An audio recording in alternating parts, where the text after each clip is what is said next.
Hola, no te quiero hacer perder mucho el tiempo, así que voy directa al grano.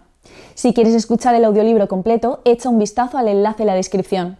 Podrás disfrutar de una prueba totalmente gratuita que te dará acceso a un amplio catálogo de audiolibros.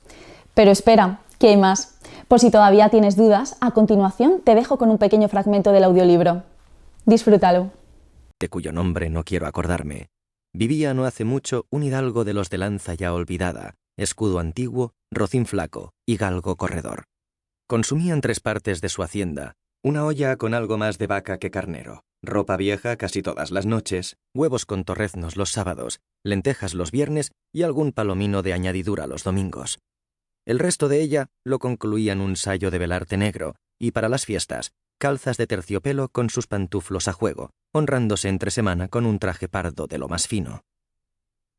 Tenía en su casa una ama que pasaba de los 40 y una sobrina que no llegaba a los 20, y un mozo de campo y cuadra que lo mismo ensillaba el rocín que tomaba la podadera. Frisaba la edad de nuestro hidalgo los 50 años. Era de complexión recia, seco de carnes, enjuto de rostro, gran madrugador y amigo de la caza. Algunos dicen que tenía el sobrenombre de Quijada o Quesada, que en esto hay alguna discrepancia entre los autores que escriben de este caso, aunque por conjeturas verosímiles se deja entender que se llamaba Quijana. Pero esto importa poco a nuestro cuento. Basta que en la narración de él no se salga un punto de la verdad. Conviene también saber que este hidalgo del que hablamos, los ratos que estaba ocioso, que eran los más del año, se daba a leer libros de caballerías con tanta afición y gusto que olvidó casi por completo el ejercicio de la caza y aún la administración de su hacienda.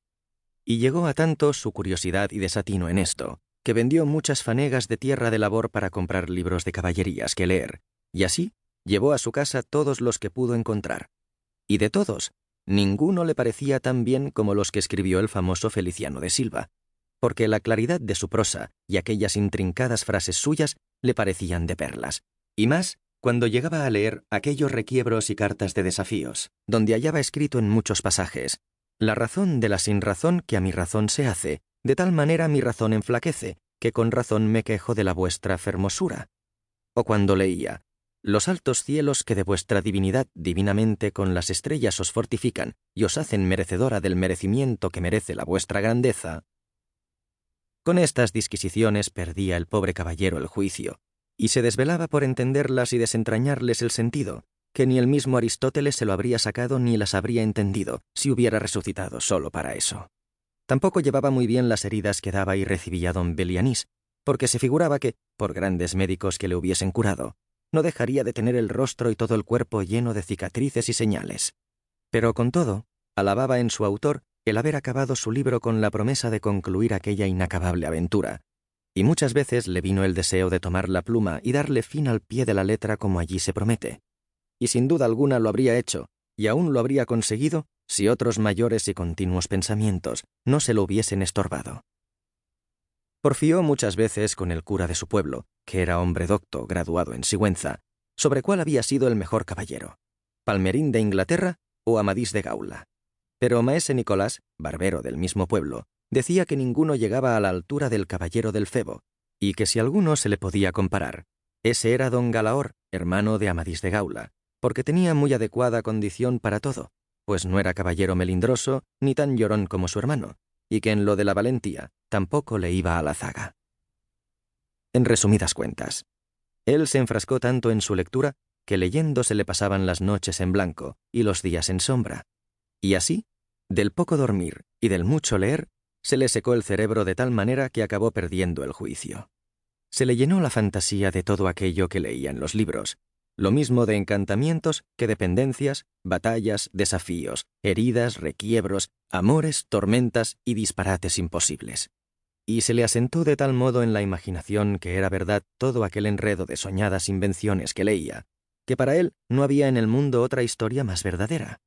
Decía él que el Cid Ruy Díaz había sido muy buen caballero, pero que no se podía comparar con el caballero de la ardiente espada, quien de un solo revés había partido por la mitad 2 fieros y descomunales gigantes. Mejor le parecía Bernardo del Carpio, porque en Roncesvalles había matado a Roldán el Encantado, valiéndose de las mañas de Hércules cuando ahogó entre sus brazos a Anteo, el hijo de la tierra. Y decía mucho y bien del gigante Morgante, porque, con ser de aquella generación gigantea, en la que todos son soberbios e insolentes, solo él era afable y educado.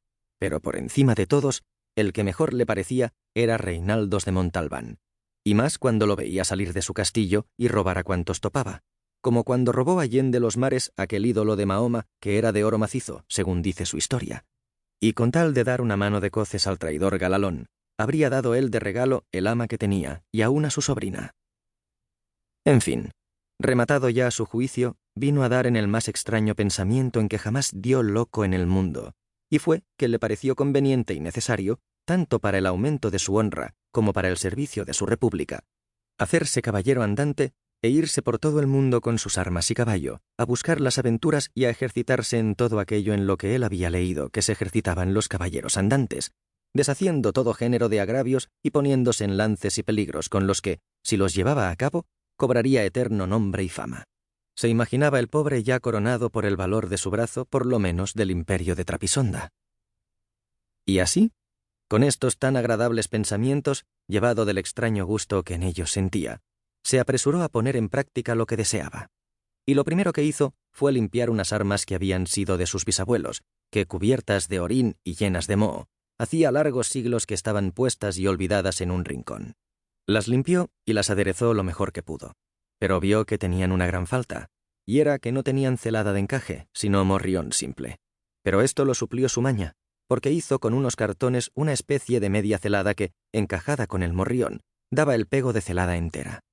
Luego, para probar si era consistente y podía correr el riesgo de una cuchillada, sacó su espada y le dio 2 golpes, y ya con el primero deshizo en un momento lo que había hecho en una semana.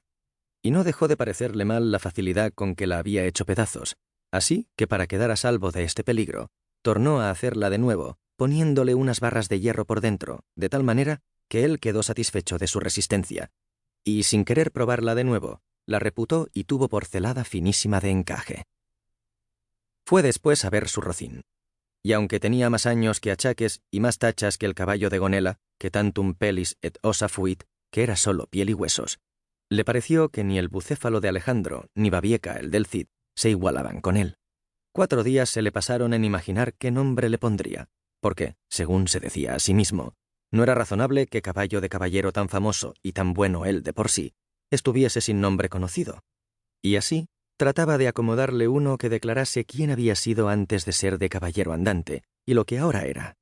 Pues estaba convencido de que, si su señor mudaba de posición, también tenía él que mudar el nombre, y que lo tuviese famoso y de estruendo como convenía a la nueva orden y al nuevo ejercicio que ya profesaba. Y así, después de muchos nombres que formó, borró y quitó, añadió, deshizo y tornó a hacer en su memoria e imaginación, al final le vino a llamar Rocinante, nombre a su parecer alto, sonoro y significativo de lo que había sido cuando fue rocín, antes de lo que era ahora, el primero entre todos los rocines del mundo.